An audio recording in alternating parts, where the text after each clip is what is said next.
Okay, so good morning. Today's daf is Bava Kama daf Nun Aleph. Excuse me. We are near the top of Nun Aleph Amud Aleph. Let me share my screen and we'll get started. Let's find the screen. Share. Here it is. Okay, so today we're continuing our discussion of ONA, again, the law of price fraud. For those on the email listserv, I don't actually know how to add people to that listserv because I'm not in charge of it, but I sent around actually an invitation that I received for an antitrust section of the American Bar Association program on excessive pricing controls in Canada and Europe, because they have certain laws that actually have echoes of ONA in them in those jurisdictions. So anyway, thought that was interesting. And the point is that although those laws are strictly on the charging too much, according to the halacha, there's also a problem with paying too little. And we concluded yesterday with the bottom line that if fraud is less than 1/6 of both the price paid or underlying value, so then the transaction's valid and the difference is waived immediately.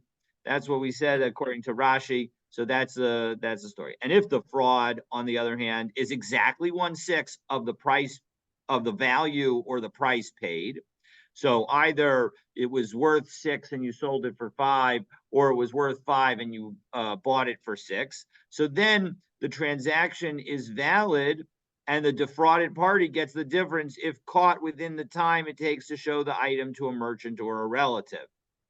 If the although we also have seen and will see again today a story that emphasizes that that's where that the time limit is for the customer, not for the seller. As we saw in Rashi yesterday, I believe the seller would have more time because he no longer has the item to check its price.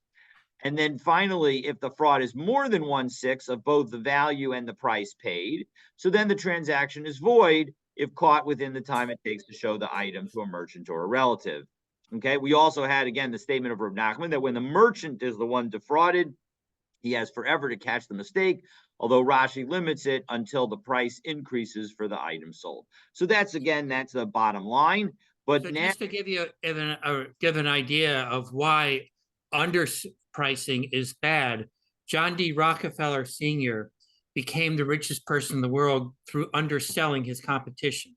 yes, that was actually my dissertation as an undergraduate. Really? Wow, cool. Was on that exact thing and creating a model that actually shows how that works. But basically, if he had just underpriced, I don't think he would have been as successful as he was. The bottom line is that he paired that with actual physical threats. And so the combination of the two made it very unlikely that anybody would go into business against him, and thereby enabled him to become sort of the Standard Oil monopoly that he ended up controlling. So, and the people he bought out became fabulously wealthy themselves. That doesn't surprise me, although it would surprise me if all of them became fabulously wealthy, because I'm sure that some of them he wouldn't have bought out, he would have just squeezed them out. But in any event, okay, go on. but absolutely true that what is known as predatory pricing can be problematic. But here, of course, we're not really talking about predatory pricing. We will see actually that when it's clear that the seller intends to sell it below the market price, that actually we will say that that is a valid transaction. That addresses some of the issues that Kenneth has mentioned over the last couple of days about how can this really be? I mean, shouldn't these transactions be valid? I think we're going to get into a lot of that today, and we're going to again begin with a bunch of stories. So let's dive right into it. We're on the 5th line, third word on the line of Nun Aleph Amud Aleph 51a. So Ushbesichne de Rami Bar Chama, the person who was hosting Rabbi Bar Chamna, Zabin Chamra Vita, he was selling wine and he made a mistake. So Amra Ashkechei dahaba atziv. So Rami Bar Chama saw that he was sad. Amrle, amayat sivat. Why are you so sad? Amrle, zabini chamra utai. I sold wine and I made a mistake. I sold it for too little. Amrle, zil haderbach. So go get your money back, meaning undo the sale if it was if you got yourself cheated. So Amrle, hashai li yoser mikidesha arel tagar olakrovi. But it's been too long. It's past the time for me to show it to a merchant or to a relative. So Shadre Lakame de Rav Nachman, so Rami Bar Chama thought quickly on his feet and said, no, you got to go to Rav Nachman and he'll tell you what the law is. And Amar Lay, Rav Nachman told him, Lo Shanu El Lokeach. When we say that there's a time limit, that's only for a buyer. But Abal Mocher La'olam Choser, the seller has forever to undo it. So on my time, why does the seller have the forever to undo it? So lokeach mekacho biyado. So as we saw in Rashi yesterday at the end of the daf, the buyer still has the purchase in his hand. So kol hekada azil machavele. And so as a result, he can wherever he goes, he can show it. And as a result, people will immediately see that he got gypped. The amrile, and they'll tell him ita ilota if he made a mistake or if he didn't. So as a result, that's why we are going to give him a strict time limit. But mocher, the item is no longer in his hand. And of course, it's important to realize that we're talking about times in which there weren't fungible goods. There was no manufacturing process that enabled things to be, you didn't have 20 identical chairs. Every chair was its own thing. Every item was its own item, and so as a result, it's not so simple to say that they had something that left in his hand that he could show. And so as a result, that's why. So Adam mitrame lezivinta kisvinte. So he has to encounter the sale of something that's like the item that he sold. V'yada ita, and only then will he know the ilota, or if he didn't, if he made a mistake, or if he didn't make a mistake. So that is the explanation, but it does highlight that if you are selling something, that the implication of this explanation is that if you sell something that's fungible and that you have 20 copies of it, so then you too would only be able to undo it within the short time frame of being able to show it to others. Okay, but that's story number one. So now it's time for story number two. Hahu Gavra Dahava Nakat Virashke, Varshache Lizabune. So somebody took some Varshache. So what are Varshache? So let's take a look in Rashi. Rashi tells us Varshache, last of the not wide lines, Kashuri Meshi Shikorin Bindalish. So that it's these tied up silk, which is called bindishlesh. So these like silk ribbons that are that one has is the way it's translated here. So kare shita vishavya chamsha. It was that he called out that he'll take six zuz presumably for the item, but even though they're worth five, the havuya bele chamsha upalga. And it was clear, he made it clear to all his customers that he would settle for 5.5. So Havashakil, then he would take it. If they gave him 5.5, so I'm calling out for 6, but I'm not going to take 5. So as a result, he's indicating maybe I'll compromise at 5.5. So Asa who Gavra V'amar, so a certain person thought to himself he was really intelligent, and he figured, if I give him 5.5, Havya Mechila, I will have to have waived the rest. I won't get anything back. But attain le shita, I'm going to now give him 6. But etbei dladina, and I'll take him to court. And so as a result, I'll get back the one that I overpaid. So kamei de Rava. So they came in front of Rava. Amrlai, Rava said to them, Lo shanu ela belokeach min atagar. The only kind of situation where we say that you have the ona applies is when you're buying from a merchant. If If you buy it from somebody who's a regular guy, somebody who's not a professional merchant, ain lo alav ona, then we're not going to say that there's any ona.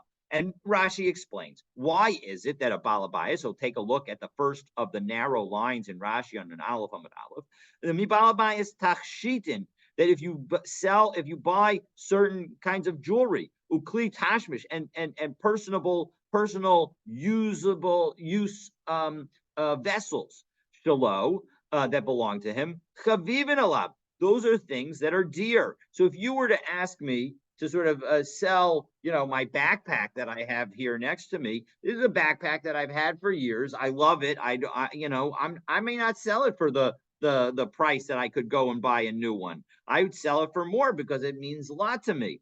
So the Eno Mochran Ella Biyoker, I'm only going to sell it for a lot.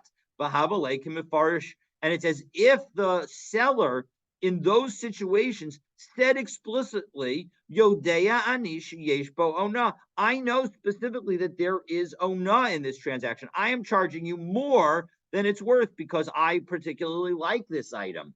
So the Amrinan Likaman, as we will see shortly, Ein lo alav ona kach. Ein lo ona. That when you say that you don't want, when you say to somebody that I am telling you now that I am overcharging you for this item, but it's because I particularly love it, then the person is going to be stuck and they don't get to make a later claim of ona against you. And kach matzati b'sheiltos to Rav Achai, that when Rav Achai wrote his sheiltos on Parshas Bahar in Vayikra, so that's what we're talking about. That was where Rashi found this explanation for this story.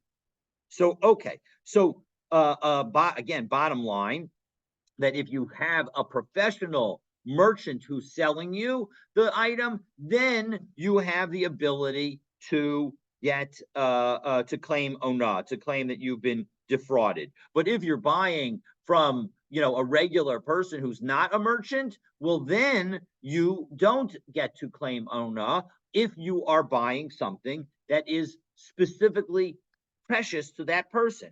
So now, and we'll have another story along these same lines. Hahu Gavra Dahavanakit Kefe Lizabune. So a person was selling some earrings, Karishitin Vishave Kamishin. He was calling out 60, even though they're worth 50. Vi'ihavu Yave Le Kamshin B'kamsha. And it was clear that he would take 55 if he was willing. So Havashakel, he would accept it. Also, Gavra Amar. So a person again thought to himself, if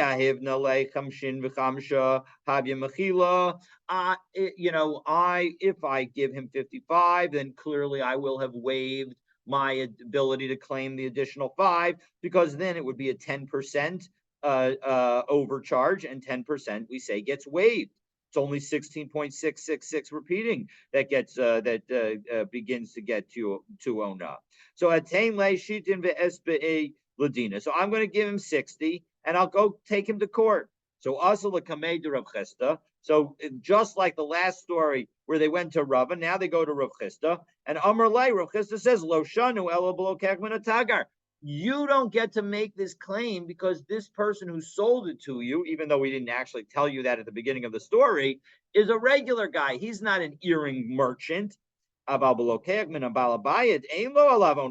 only when you buy it from an earring merchant that you're going to get to complain about overcharging. But when you buy from a non-professional seller, so then you're not going to have any case of ona. And Amar Le Rabdimi, Yishar. Yes, that's right. Amar Rabbi Elazar, Yishar. That's right. So as a result, we have this clear distinction. 1 second, though, as we get ready to do the next Mishnah, Anan Tanan, we learned in that next Mishnah, the Mishnah that we're about to go to, and this is one of these classic situations where the Gemara sort of leads right into the Mishnah that we have. So 1 second, we have the problem. Kishem she'onala hedjot. Kach ona letagar. We specifically say in that Mishnah that just as there is ona for a regular person, a non-professional, there's also ona for a merchant. So man hedjot, who's a regular person? La balabayit, isn't it somebody who's not a merchant? So Amar Rav Chisda, yes, in fact, you're right. But let me tell you why. Sometimes you'll have a regular person subject to ona, and sometimes you won't. But Amar Rav Chisda, bit sadriyasa. So with these sadriyasa, so what are sadriyasa? Last Rashi before the Mishnah. Uh, it's about 1, 2, 3, 4, 5, 10 lines down in the narrow lines of Rashi on Nun Aleph Amud Aleph. Big day canvas. This is like some kind of canvas, assuming that the word had the same meaning back then. That this is some kind of canvas kind of material, rough, plant-based, material. Yeah, I mean here it says hemp, but it says it right in the text of Rashi, canvas. So it's interesting that they translated it as hemp. Ha'om dim limkar, that you have available to sell. And that's really the most important words of Rashi, is that we're talking about um, uh, that even the homeowner, even though he's not a professional merchant, it's merchandise that he has for sale. It's not his own personal use items.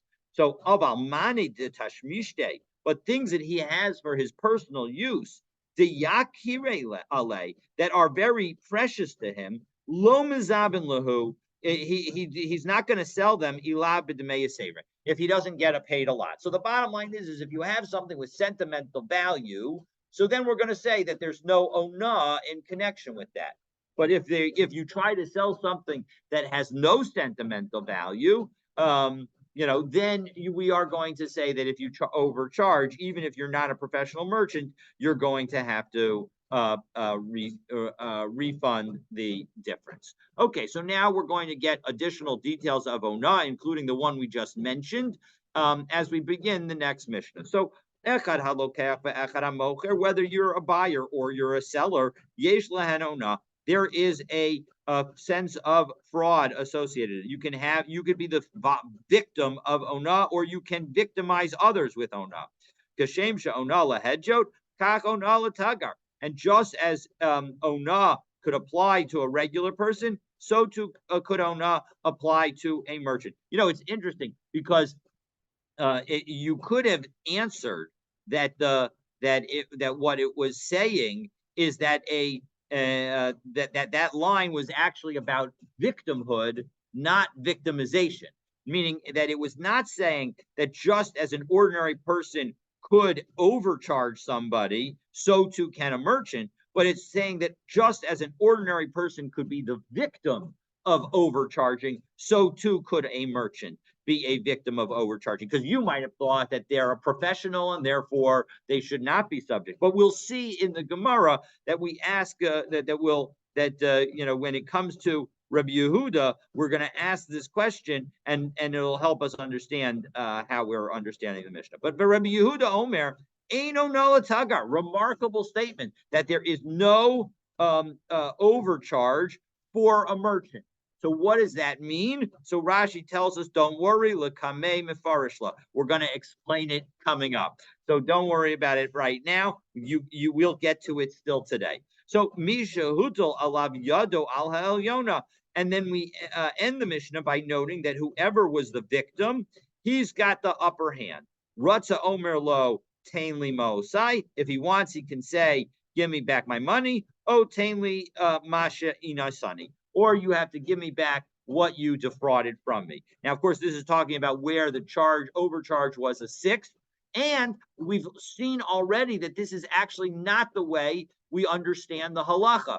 We understood the halacha, as we explained at the very beginning of today, that if the overcharge is 1/6, the person does not get the choice to undo it. He can only tell the person, the seller, that he needs to pay the difference. He doesn't get to undo the entire transaction. But in any event, we're going to see who it is that says that last line still today as we finish the Gemara on this Mishnah. So Menahani Mili, how do we know this rule of Ona in the first place. We haven't yet, we've assumed the rule, but where's this Torah source? Well, Ditanu Rabbanan. The rabbis taught in a brisa that teaches the exact source. The pasuk says, "V'chi simkaru mimkar la'amisecha al tonu." The beginning of the pasuk says that when you sell something to your fellow, to somebody in your nation, so al tonu, don't do any kind of fraud, don't defraud them. That tells us that you can't, that if you're the seller, that you can't defraud a buyer. Nisana mocher minayan. How do I know that a buyer can't defraud a seller? Talmud Lomar, because if you actually read the entire pasuk, after it says it says o kano, or if you buy. And it actually says, just to read the whole pasuk, the simkaru mimkar la'amiseka, if you sell something to somebody in your nation, oh kano miyad amiseka, or you buy something from somebody in your nation, al tonu, don't defraud. So al okono, al tono tells us that in fact that the fraud issue is both for buyers and sellers. You have to worry about it either way. And the Torah needed to tell us about both rules, because if I had because if I had only been told about the fact that you're not allowed to, a seller's not allowed to defraud a buyer, mishum dekim le bezivinte. That's because the seller knows the item that he's selling. But a buyer doesn't know the item, and so as a result, if he ends up buying something and paying less, that may have been accidental. So as a result, maybe you might think that because there's many cases where it would have been accidental, we'll say we're not going to cause any problems associated with it. You're going antique shopping and you're up in Vermont, the woods of Vermont, and you come across something that's nice. Turns out you buy it for $10, and it turns out it's an antique Chippendale piece of furniture. Yeah, and it's worth $650,000. Yeah, it's an excellent question. You have to ask your local Orthodox rabbi, but you may very well have some obligation to give it back. Now, it could be that part of the business model of the people who are doing the selling is to enable and to encourage those kinds of fines, and without that ability to keep it, without that incentive, the business would be gone. And so as a result, it could be that that's the understanding. So ema lo azhari rachmana below tonu. So as a result, I might think that if we only said about a seller not doing the fraud, that maybe only the seller is subject to the prohibition of low tonu. And the ikaz of rachmana lokeach, and if the Torah had only told us that a buyer is going to be subject to the prohibition of fraud, mishum de kakani, that's because he's buying. To amri inshi, as people like to say, zavnis kanis. If you're a buyer, you're the one who's getting stuff.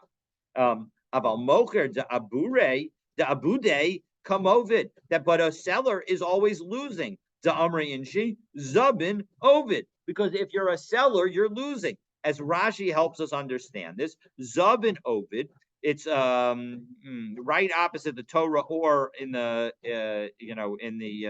right hand column, and it's about it's 1, 2, 3, 4, 5, 6 lines down from the Gemara reference in the Rashi. So Zav and Ovid, Machra Chayfetz Shalcha, that if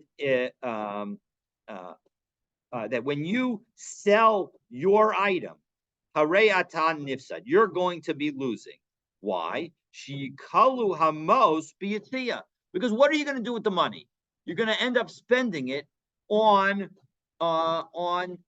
things that are not what's the word I'm looking for? Goods that last for a long time.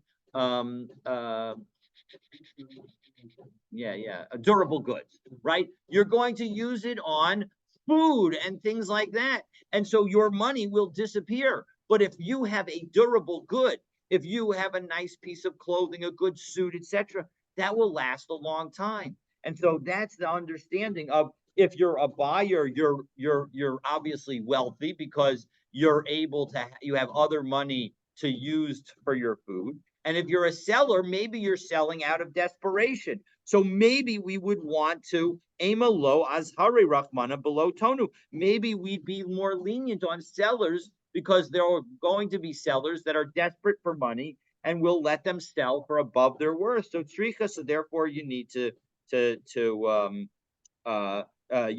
both of them. But Okay. the seller is selling things to make a profit. That's he's making a living by what he's selling. Then he buys more products so that he can sell them more products. Correct. And 100%. And I think that, of course, is why we do say that both a seller and a buyer can engage in fraud. But the thought is maybe because some sellers are selling out of desperation, we're going to be more lenient about them. That's the way I would understand this Gemara. But again, the bottom line is that both sellers and buyers are subject to the prohibition of fraud. Okay, so Rabbi Yehuda Omer Eino Nalatagar. Now Rabbi Yehuda said that cryptic statement that there's no fraud for a merchant. So what in the world does that mean? So why shouldn't Ona apply to a merchant? And that's what the Gemara asks. B'shum shehu tagar ein lo Ona, because he's a merchant, there's not going to be any fraud. Amar Rav Nachman, Amar Rav. So Rav Nachman, in the name of Rav, offers answer number one. The Tagar Safsar Shanu, we're talking about a Tagar Safsar, a merchant that engages in Safsar. So what is that? So take a look at the next Rashi in Rashi. Safsar, Kona Umokar Miyad Tamid. It's somebody who engages in quick sale. So as a result, think about, what's the name of the store? There's a new store down the hill, actually, that every week it gets in new merchandise. I think it's like Amazon Returns, and on Friday, actually, it's the most expensive day, and then every day later it gets less expensive to buy the stuff in the store. So because it's exactly. And so as a result, that kind of store, it's meant to sell very quickly. You're just trying to, it's just churn. And so as a result, that we're going to say that that's not going to be a case of fraud. We're not going to say that the merchant then can come back and say, hey, you bought this game that's worth $50 and you bought it for $3. I want the $47 back, or I want to undo the deal because I want to sell it for $50. So my time, why is it that this kind of merchant we're not going to say? He knows exactly what his item is worth. And he has already waived his right to collect.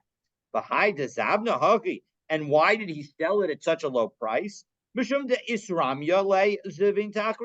had another kind of purchase that he wanted to buy. Meaning somebody who's engaged in commerce on a regular basis and is always buying and selling, that he knows what he's doing. And now he's just trying to get back the money because he's trying to undo the deal, because now he's already done his other deal. And so he's trying to undo that. So we're going to say, sorry, Charlie, no, Charlie, not meaning you, no luck for you. We're not going to let you undo the deal. So that was answer number one as to what Rabbi Yehuda might have meant. Answer number two is offered by Rav Ashi. Rav Ashi Amar, my ain tagar ona. What does that mean? Aino bitoras ona. No, the law of ona as it's written doesn't apply to him, because that kind of merchant, shafilu pachos mikdei ona choser, that if he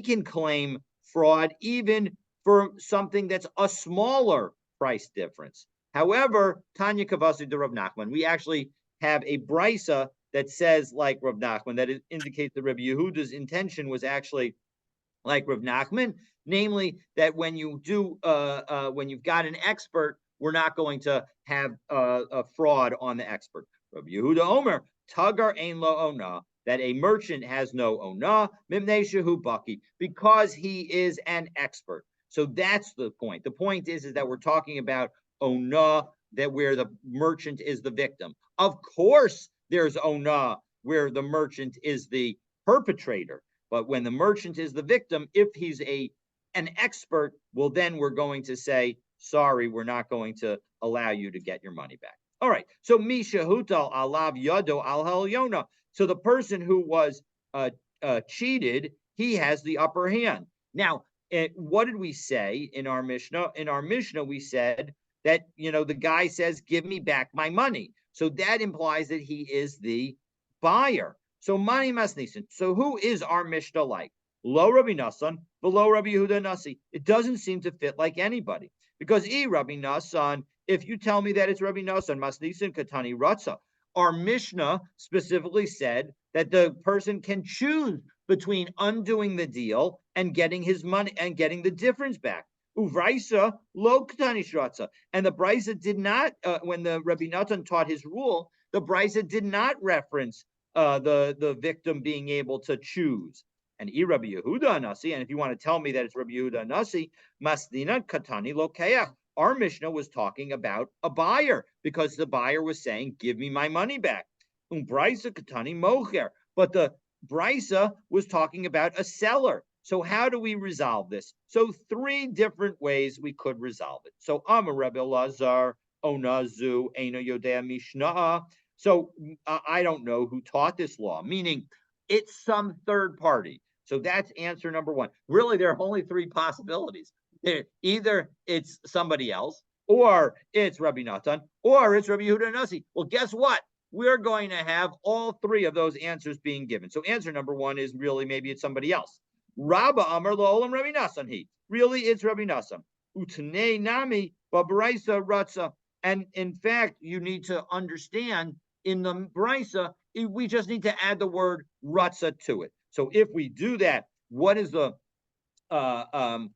meaning? What's the difference between Rabbi Natan and Rabbi Yehuda in that case? So Rashi explains that to us. Utani nami bebraisa 1, 2, 3, 4, 5, 6, 7, 8, 10 lines up from the bottom of Rashi. Utani nami bebraisa, but Rabbi Natan, that when it comes to Rabbi Natan, Ratza, that we say that also he would say that if he wants. Oh, below Keach. And he would be talking about the purchaser. The purchaser gets to make the decision. And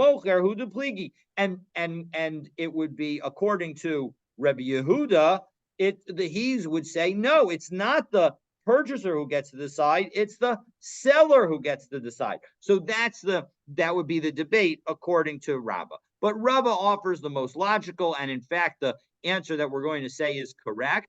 And Rabbah says the following: La'olam Rabbah Amar La'olam Rabbi Yehuda Nasi. Really, our Mishnah is like Rabbi Yehuda Nasi. Umay Deshayar b'masnisin, and what was left out of our Mishnah, Kamafarish b'Brisa, is explained in the Brisa. Amar Ravashi. So and you can meaning that our Mishnah referenced only a purchaser, and the Brisa mentions only the seller has the option. And the point is that that's exactly right. Depending on who gets gypped, that's the person who gets the right. So kamafarish b'Brisa. So Amar Ravashi says, Daikanami, you can actually say that that's exactly what the meaning is. Because what did our Mishnah begin? It doesn't make a difference whether it's the buyer or the seller. So and then in the end, we just talk about the lokach. So that what was left out was the seller. Shmamina. In fact, the intention was also to cover the seller as well, because that was what the Mishnah was talking about. It was talking about both. Okay, so that is the explanation of Rabbi Yehuda. So now the Gemara addresses the ability to agree not to be covered by Ona in a transaction. So let's take Itmar. If I say to you that I'm going to make this sale to you on the condition that there's no Ona in the transaction, Rav Amar Yeshlo Alavana. Rav says that, oh no, sorry, it still applies. Ushmuel Amar Ein Lo Alavana. No, it does not apply. Lema Rav da Amar Karabi Meir, Ushmuel da Amar Karabi Yehuda. Hey, let's take a look at a Brisa. And it seems like Rav who says that it still applies is like Rabbi Meir, because he's not letting you undo something that the Torah says. And Shmuel says like Rabbi Yehuda, who allows you to undo something that the Torah says. So what is it that the Torah says that the Rabbi Meir says you can't undo and Rabbi Yehuda says you can? The Tanya, we've got a brisa about marriage. Ha'omer leisha, you say to a woman, and you give her the money associated with marriage. Harei atna kudeshasli, you're married to me. Almanah she'ein lach alai she'er ksus va'ona, on the condition that I am not going to be obligated in the three biblical obligations that a husband has to a wife, namely food, clothing, and marital relations. So harei zu mekudeshes utana'o batel, that divrei Rabbi Meir, that Rabbi Meir says that that they're married and the conditions drop away. That shows, just like Rav, that you can't violate a condition. You can't use a condition to undermine the Torah. So isn't that just like Rav? And Rabbi Yehuda Omer, b'davar shebemamon tano kayam, that no, Rabbi Yehuda says that when it comes to food and clothing, the two items that are monetary, you can have that stipulation. And so it shows that even though those are required from the Torah, you have the ability when it comes to monetary things to create a condition that undermines the Torah condition. That's just like Shmuel. Wow, isn't that an amazing parallel? And shouldn't we say that Rav is like Rabbi Meir and Shmuel is like Rabbi Yehuda? So no, Amr lach Rav. Rav would tell you, Ana de Amri afilu Rabbi Yehuda. What I say could go even according to Rabbi Yehuda. Rabbi Yehuda could agree with me because Ad kan lo kama Rabbi Yehuda hasam ela de yada v'ka makla. The point is that the woman knows what she's entitled to, and yet she agreed to be married subject to these conditions. And so as a result, she's able to waive the monetary issue. But here, the person only said that the transaction's not subject to onah. The person did not say, by the way, I'm overcharging you by $500.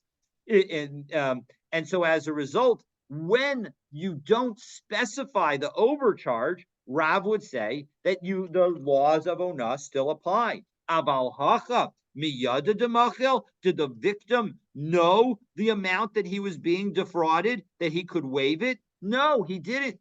And again, the very important implication here, as we'll see in a moment, is that if in fact you are explicit that, listen, this computer is worth $1,000, but I'm going to sell it to you for $1,500 because I love this computer and I don't want to have to reprogram a computer to be just like it.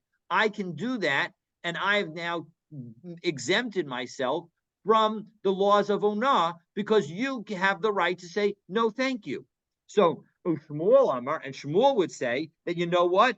Even Rabbi Meir could agree with me. Ana de Amri afil Rabbi Meir. Ad kan lo ka'amar Rabbi Meir hasam ela devadei ko'avet ka'akar. There, the statement itself was certainly trying to uproot a Torah prohibition because we know that he's trying to avoid having to pay the biblical obligations. But aval hacha miyemar deka'akar midi, do we know that he's uprooting anything? Maybe it's a fair deal in the end. So, as Rashi says, last of the wide lines at the top of Rashi on Nun Aleph Amud Bet. Shema lo yehei bo ona. Maybe there isn't actually any overcharging at all. So as a result, maybe even Rabbi Meir could agree with Shmuel. So all right, so in the end, we haven't actually aligned them at all. But could he say, for example, that I have this computer? Yes, I know it's $1,000. That was the Blue Book value. But I'm going to charge you $1,500 because I know this is not available for the next 100 miles. And if you want it, you can get it from me, or you can go travel. Excellent question. We are going to see that travel costs are a relevant factor in determining price. So I would think that, first of all, I think that even in that situation, because again, you've been explicit, it would be a valid sale. I'm virtually certain that would be the halakha. The only question is if the person is sort of like desperate. If instead of the computer, it's water, and you say to somebody who's dying of thirst, that would be the one exception. But I believe that in that situation, you're exactly right. That you say, listen, it's $1,000, but it's going to cost you $500 in travel expenses to go and get a computer from somebody else. So then I'm going to charge you 1,500. Totally, I believe that would be totally legitimate. Okay, so Amar of Anan l'didim partially mine demar Shmuel. Shmuel explained to me that he clarified his ruling because you have to be very careful with the words. Ha'omer lechaveru, if you say to somebody, almanash she'en lecha alayona, that on the condition that you will have no claim of fraud against me, then ein lo alavona, then you can't claim fraud. But almanat she'en bo ona. But if in fact the guy says, I'm selling to this on the condition that there is no ona at all, then what he's saying is not that the law of ona won't apply, but he's saying I'm not even overcharging you by a penny. Well, then hare yesh bo ona. So then there's going to be the laws of ona are going to apply. So Mesve. So now we're going to ask a question because it seems like we're going to have a problem with Rav's understanding. Because Hanose v'Hanosein ba'amana, if somebody does business ba'amana on trust. Now, what does that mean? Rashi tells us. Rashi tells us that what amana means. If we take a look, 1, 2, 3, 4, 5, 6, 7 lines down in the narrow lines of Rashi, Hanose v'Nosein ba'amana. Machor b'mashatuchal, you tell somebody, sell something for whatever you're able to sell it. V'tein li amos, and you give me the money. Lizman ploni, at a particular time. V'hineni somech alayech, and I'm going to rely on you. V'notein lo skar tarcho, and I'm going to pay you for your efforts. As we're going to explain. So again, I give you my merchandise and I tell you, go out and sell it and I'll pay you for your efforts. And then he says to his friend, or he says something to his friend, there's no price fraud against me. In both of these situations, there's no ona. In the first situation, it's because I've basically given you permission to sell it for whatever you can get. It's not, and you're going to owe me the money for it at a date certain. So as a result, you're going to be pressured to sell it. So l'Rav de Amar Ana de Amri Afil Rabbi Yehuda. But according to Rav, who says that even according to Rabbi Yehuda, that we don't say that we won't allow will allow people to claim price fraud, even if they say on the condition that you have no price fraud against me. Who is this brisa teaching? Who's teaching this brisa? Hamani. So two answers. And Abaye offers the first answer. Really, Amar Abaye, Mecharvarta, Rav Amar Karebi Meir. Really, in the end, we have to say that Rav is like Rebbe Meir. Ushmuel de Amar Karebi Yehuda. And Shmuel is like Rebbe Yehuda. Rava Amar, Rava says no. Lo kasha, kan bistam, kan b'mefarish. That again, along the lines as we saw in the explanation of Rav earlier, that the question is are you specifying the amount of the fraud? That when we say that there's no claim of fraud, it's if you specify the amount of the fraud. The Tanya b'medvar mumurim, because we have a brisa that says, what are we talking about? Bistam, when you overcharge and you say there's no backsies on this deal, even if I overcharge you, but you don't tell the person how much you're overcharging. Aval b'mefarish, if you specify how much you're overcharging, mocher she'amar l'lokeach chevetz, for example, mocher she'amar l'lokeach chevetz zeh she'ani mocher lecha b'masayim yodei ani bo she'enu shava elamana. I know that this thing that I'm selling you for 200 is only worth 100. But I'm selling it on the condition that you have no fraud against me. You have no claim of fraud. He doesn't have the right to claim fraud. And similarly, a buyer who says to a seller, the thing that I'm going to buy you for $100, I know it's worth 200. I'm doing it on the condition that you have no price fraud claim against me. Ain lo alav ona. So then there is no price fraud claim against you. I'll note one other difference, by the way, in connection with your comment about the antiquing. The other situation is the question is if the person knows at the time. Usually the person buys it, doesn't know, goes and takes it to somebody, and then actually learns and gets it appraised. So that effort could also be part of the reason that we would say that there's no ona in that situation, because essentially what the buyer did, the seller could have done. And so I just wanted to note that as well. Again, the more difficult case in some ways is a situation where you know what it's worth because you're the expert. But again, I still think that most likely we would say that the transaction is valid because that's the basis on which the antiquers, the antique companies, the sellers of antique are selling. So Tanaraban, Hanose In the Hanose. end here, you say that what we said that if one specifies, there's no ona. But That's correct. but So above, that highlights your but in a example. general case, if we don't specify, or if we say there's no claim of ona, then there is ona, right? Yeah, true, 100%. Unless we have another reason to say that there's no. So, for example, if a merchant is all about selling things quickly and trying to, engage and the nature of their business is such that they are often selling things below cost because or below value because that's what their business model involves, or because they need money in order to do another deal. So then again, in that situation, we would also say that there wouldn't be ona. So there are a number of situations that we've come through this Gemara saying that there wouldn't be ona. But the bottom line is what is it that the buyer and seller think they're doing?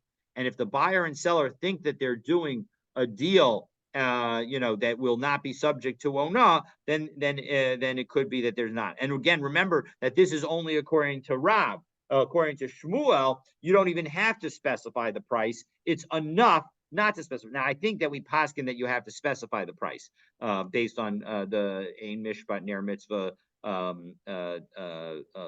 indicators in the Gemara. But in any event, we'll go from there. And now we have one last brisa. Now, this So we do brisa. say that often we don't say that machshava is sufficient. How do we know what the other person's thinking? If they both think there's no ona, why is that So in sufficient? machshava can be sufficient if we say that the rove people, that most people are going to be thinking that way. So when we have a situation where most people have that particular mindset, so then we can then you're right. We're not going to follow machshava in general, but when we say that most people have a specific mindset, then we do generally follow that, because it's sort of a following of what the rove would ordinarily expect. So the goal is to follow expectations in general.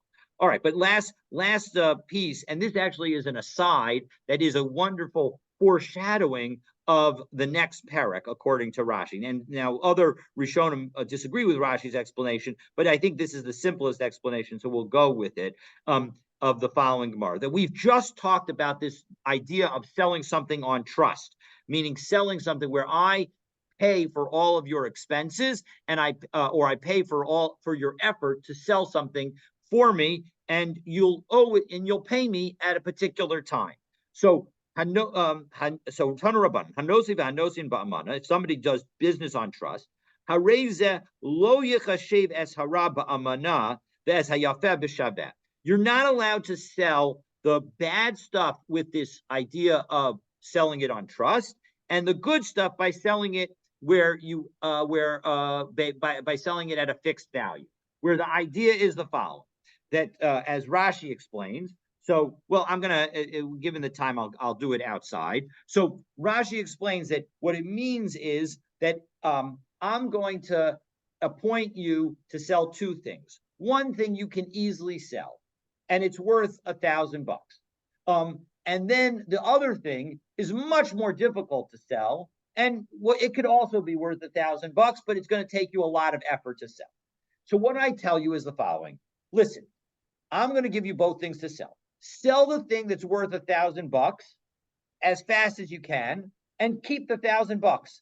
And you hold on to the $1,000 until 3 months from now, because I'm giving you 3 months to sell the thing that is much more difficult to sell. And then when you sell the thing that's much more difficult to sell, you'll give me $2,000 back. And you know how I'm paying you? I'm paying you because the $1,000 that you'll sell one item immediately, you'll use that. That'll be the benefit that you'll get for that'll be my way of paying you for your time and effort for the thing that is more difficult to sell. Okay, now that sounds like maybe it's a valid deal, and in the real world, in the non-halakhic world, there'd be nothing wrong with that. But in the halakhic world, that smacks of interest, because what are you really doing? I'm giving you $1,000 now, and you're going to pay me back the $1,000 plus the effort to sell the difficult thing for $1,000. Now, by the way, when we say that you get that I sell something to you and you give it to me on par, what I'm saying is the following, just to be clear, is I'm giving you something that's easily sold for 1,000. And what I tell you is you sell it and you just give me 1,000. You sell it for $1,100, you keep the $100. That's your payment. So the point is that I can't effectively use your payment on the easy to sell thing and the loan associated with that onto the hard to sell thing. So I have to pay you each thing individually. So that's what it's saying. So Ozev is Shave, or either I can do both of them I'm sorry, Ozev is Amana. Either I could do both of them on trust, meaning that I give you a certain amount of time to sell both items and I agree to pay you for all of your efforts. Ozev is Shave, or everything is sold where I give you a price, you agree to buy it for that price, but you don't have to pay me now, and you sell it, and whatever the profit is, you pocket. Okay. Yeah, exactly. Like a co. I don't think that's what it is. I think you're close to it. So consignment. Yes, so it's like selling it on consignment. So Ozev is okay. The nozin lo schar katap, and the bottom line is when I sell something that's ba'amana, when I sell something on trust, then I have to pay you for any transport fees, schar gamal, if you have to rent somebody to give you a camel to carry it, I have to pay for that. Skar pundak, if you have any overnight expenses, I have to pay for that. Skar atzmo, no nota. But I don't have to pay for your time itself. Why don't I have to pay for your time itself? Shekvar nasan lo skar mishalim, because I've already paid for that in full. Now, that's completely ambiguous. And the Gemara immediately asks about it. Skaro mishlam,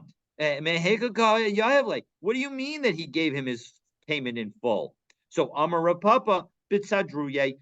We referenced the Sadruye earlier. It's the canvas, right? Diyave Arba Lameya. That basically there's an idea that I'm giving you 100 of this commodity, and you get to keep 4% of it.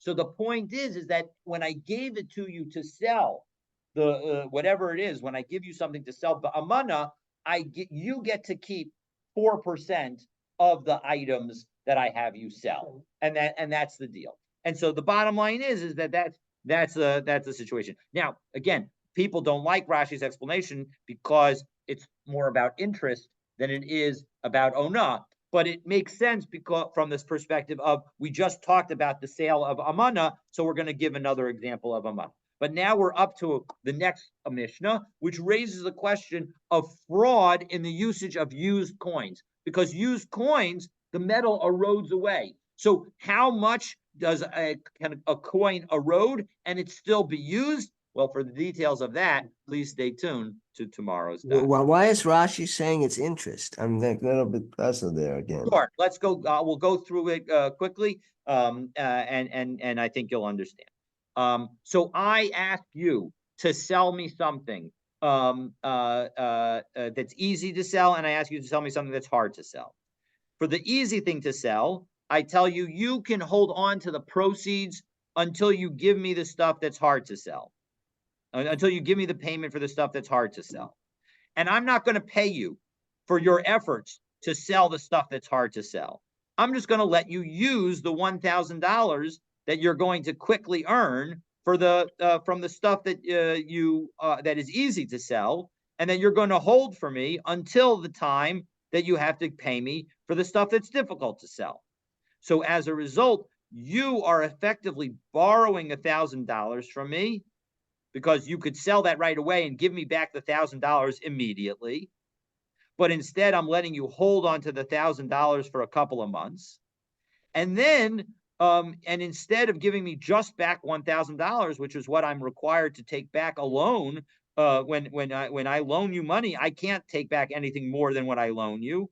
Instead, when you give me, you're effectively giving me back the $1,000 plus all of your efforts to sell the harder thing to sell. So that's effectively paying interest on the $1,000 loan, because I'm not paying you for your efforts associated with selling the more difficult item.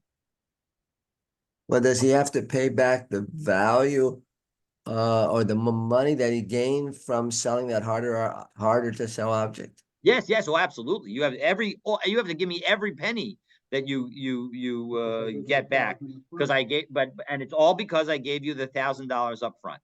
It's basically, again, if we separate the two transactions. So is his wage the basically, $1,000? Is that his wage?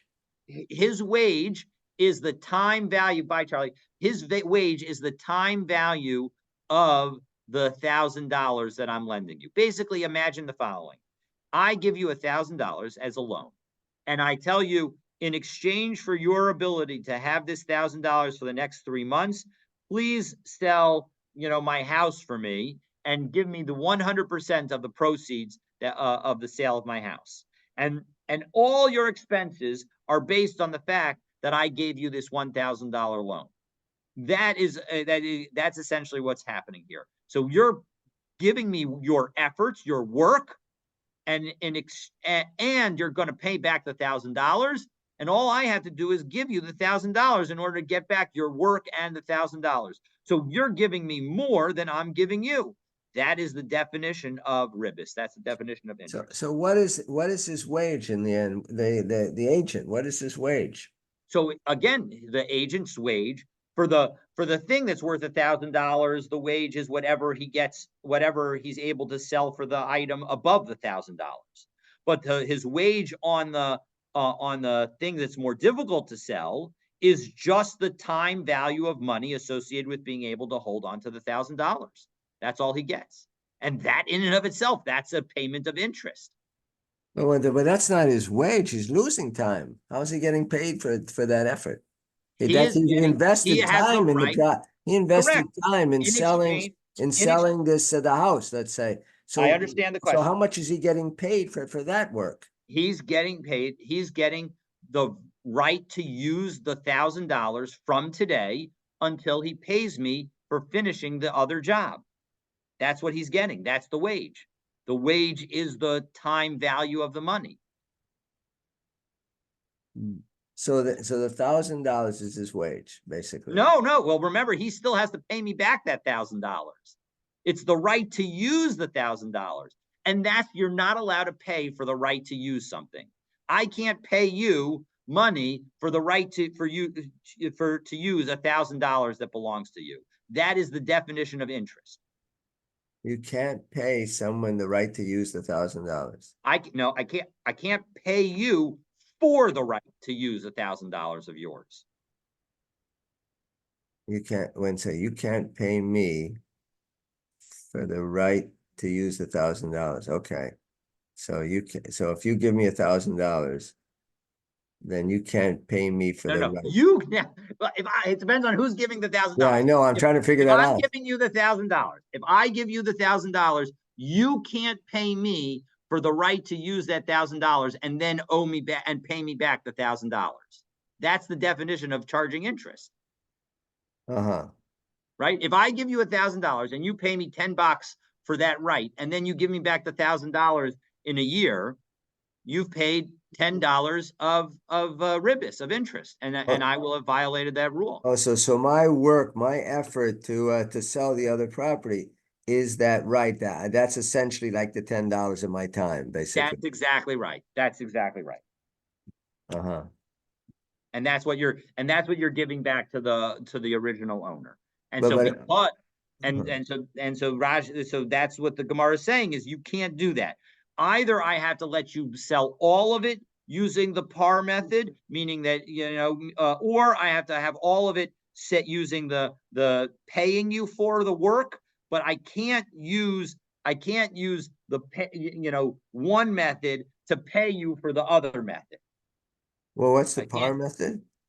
The par method is that I give you something that's easily sellable for $1,000, and I tell you, just give me $1,000, whatever you sell it for, that's your wage. I'm allowed to do that. That's a legitimate transaction because I'm paying you for your time and efforts. And similarly, it's a legitimate transaction if I literally pay you for your time and efforts by giving you 4% of the product before we even begin. So if he sells it, it gives you so if you give me two products to sell and you think that will sell for 1,000 and I sell it for 1,200, I can keep all the 1,200, or I could No, keep you keep the 200. You have to give me 200. you keep the 200, and you have to give me back the 1,000. But what I've done in this transaction, according to Rashi, is I've let you hold on to the 1,000 for a Right. long time, and I've let you hold on to that 1,000 in order for you to do the work for the stuff that's more difficult to sell. And if I sell the product, you think it's worth 1,000 and I sell it for 800, then what happens? I believe that you would still owe me 1,000, but I'm not 100% sure. We're not in the halakha. This is not the discussion of the halakhas of b'shava transactions. I understand, but the merchant he thinks that that his product is worth 1,000. He sends his agent out, but the agent Remember, the scours the agent area agrees. and he posts Agent, it, but he's only able to get 800 for it. So in that situation, it would need to be probably specified between the agent and the seller. But if the agent isn't going to get $1,000, he should give back the merchandise and not sell it. But I think that if he were to sell it, again, it depends on what the nature of the agreement is. But if they actually agreed that he was going to give $1,000 when he got the sale, he would probably still have to pay the $1,000. After all, that's what the agreement was. Depends on the nature of the agreement. But again, that's not the piece that's relevant here. The piece that's relevant here is that you can't effectively indirectly charge interest or pay interest, and that's going to be the problem with that transaction. So we'll pick up again. Now we're going to change topics again, and we'll come back to the very detailed and interesting topic of ribis, God willing, in the next chapter of Bava Metzia. Looking forward to continuing our learning together. Have a great Shabbos, everybody.